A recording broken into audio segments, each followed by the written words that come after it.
Ujumbe tata kutoka kwa God Bless Lema kuhusu Tundu Lissu akiwa gerezani umezua gumzo nchini Tanzania. Ujambo na karibu kwa taarifa zetu za Kenyascope na kumbuka kusubscribe. Siku ya tarehe 30 Disemba iligeuka kuwa alama ya kisiasa isiyotarajiwa wakati ujumbe mfupi uliotumwa kwenye mtandao wa kijamii ulipoanza kuenea kwa kasi na kubeba uzito wa kimataifa. Katika ujumbe huo, God Bless Lema aliweka hadharani pongezi na tafakuri nzito kufuatia uteuzi wa makamu mwenyekiti wa Chadema Tundu Lissu kuwania tuzo ya amani ya Nobel akiwa gerezani. Ndani ya maneno hayo kulikuwa na jambo lilovuka mipaka ya shangwe binafsi na kuingia moja kwa moja kwenye mjadala wa uhalali wa uongozi, haki za binadamu na vilevile taswira ya Tanzania mbele ya dunia.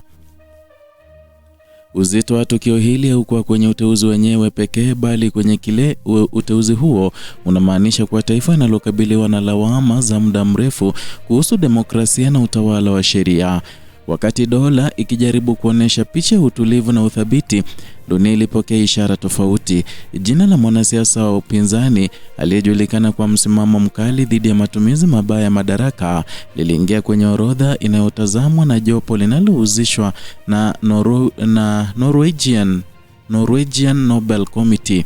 Tukio hili lilifungua mjadala mpana kuhusu ni nani hasa anayesimamia maadili ya amani na haki katika Tanzania ya leo. Ujumbe wa Lema uliweka wazi kuwa uteuzi huo haukuwa wa bahati, ulitokana na mfululizo wa miaka ya harakati, misimamo isiyoyumba na gharama binafsi zilizolipwa katika mapambano ya kudai uwajibikaji wa dola. Na katika historia ya siasa za Tanzania, viongozi wachache wa upinzani wamewahi kuvumilia shinikizo la aina hiyo kwa muda mrefu bila kuvunjwa kisiasa. Hapa ndipo simulizi la mtu mmoja inapogeuka kuwa kioo cha mifumo ya madaraka inayokandamiza sauti mbadala. Na katika muktadha wa kisiasa wa Tanzania, uteuzi wa aina hii unakuja wakati ambao mazingira ya kisiasa yamekuwa yakikosolewa kwa kubana uhuru wa kujieleza, kuzuia mikutano ya kisiasa na kutumia sheria kama chombo cha nidhamu ya kisiasa. Sheria za mtandao, marekebisho ya kanuni za mikutano na mwenendo wa chaguzi zenye ushindani mdogo vimeacha maswali mengi kuhusu mwelekeo wa demokrasia. Na ndani ya mazingira haya, kutambuliwa kwa harakati za amani na haki na jukwaa la kimataifa kunakuwa kama hukumu isiyoandikwa dhidi ya uongozi uliopo. Na Lema alisisitiza kuwa heshima hiyo inaenea zaidi ya mtu mmoja, ikaligusa taifa na bara zima. Kauli hii ina mizizi katika historia ya Afrika ambako viongozi waliothubutu kupinga mifumo haswa kandamizi wamekuwa wakitambuliwa kwake kwanza nje ya nchi zao kabla ya kuheshimiwa nyumbani. Kuanzia mapambano dhidi ya ukoloni hadi harakati za kidemokrasia za kisasa, Afrika imekuwa ikitoa mifano ya ujasiri unaolipiwa kwa mateso ya ndani lakini utambuliwa na dunia. Na ujumbe huo pia uliweka msitizo kwenye dhana kwamba juhudi za kweli hazipotei. Hii ni hoja kwenye uzito mkubwa katika jamii ambayo mara nyingi huona harakati za haki zikimalizika kwa kukata tamaa. Tanzania imepitia vipindi ambavyo sauti za mageuzi zilipotezwa kupitia vifungo, kesi ndefu au uhamisho wa kisiasa. Na ndani ya historia hiyo, uteuzi wa Nobel unafanya kazi kama kumbukumbu kwamba kumbukumbu za dunia ni pana kuliko mipaka ya dola moja. Kwa upande wa kimataifa, mashirika ya haki za binadamu na wadau wa maendeleo wamekuwa kifuatilia kwa karibu mwenendo wa kisiasa wa Tanzania, na ripoti kuhusu kukamatwa kwa wapinzani, mashambulizi dhidi ya wanaharakati na mazingira ya uchaguzi vimekuwa vikichangia taswira na upingana na simulizi rasmi la amani na utulivu. Uteuzi huu unaongeza ushahidi wa kimazingira kwamba madai ya harakati za haki yana mizizi halisi, si propaganda za kisiasa. Ndani ya ujumbe wake, Lema alionyesha matumaini kwamba kasi ya harakati hizi inaweza kupelekea kutambuliwa zaidi kimataifa, hata kuifikisha Tanzania kwenye mjadala mpana wa uongozi barani Afrika.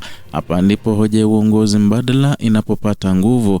Na wakati tawala nyingi barani zimekosolewa kwa kuimarisha mamlaka ya mtu mmoja au chama kimoja, wazo la uongozi unaojengwa juu ya misingi ya sheria na uwazi linapata mvuto mpya hasa miongoni mwa vijana.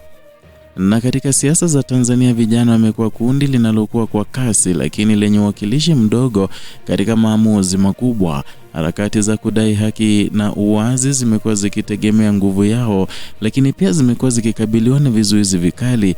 Uteuzi wa Nobel unaweka hadithi ya matumaini inayovuka vizazi, ikionyesha kwamba msimamo thabiti unaweza kuzaa matunda hata katika mazingira magumu. Ujumbe wa kuhimiza uungwaji mkono kwa viongozi wanaopigania haki unaingia moja kwa moja kwenye mjadala wa uwajibikaji wa kiraia. Na katika historia ya Tanzania, ukimya wa wananchi mara nyingi umechangia kuimarika kwa mifumo isiyowajibika.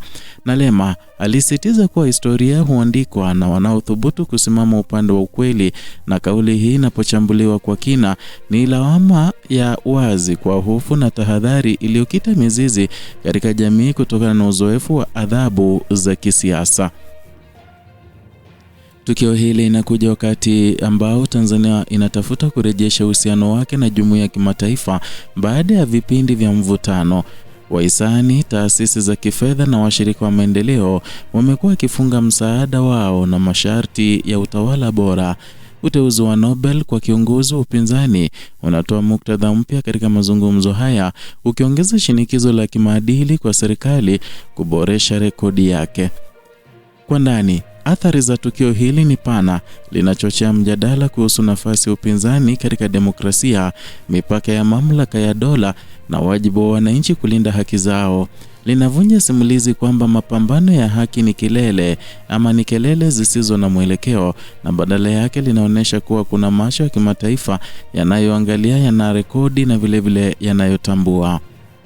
Na kadri tukio hili linavyoendelea kuchambuliwa, linabaki kuwa kengele ya onyo na pia mwanga wa matumaini. Onyo kwa mfumo wa uongozi unaotegemea hofu na udhibiti, na mwanga kwa wale wanaoamini katika demokrasia ya kweli. Na Tanzania iko kwenye njia panda ambapo inaweza kuchagua kujifunza kutokana na ishara hizi au kuzipuuza. Mwisho wa simulizi hii hauko kwenye ushindi au kushindwa kwa uteuzi mmoja wa tuzo.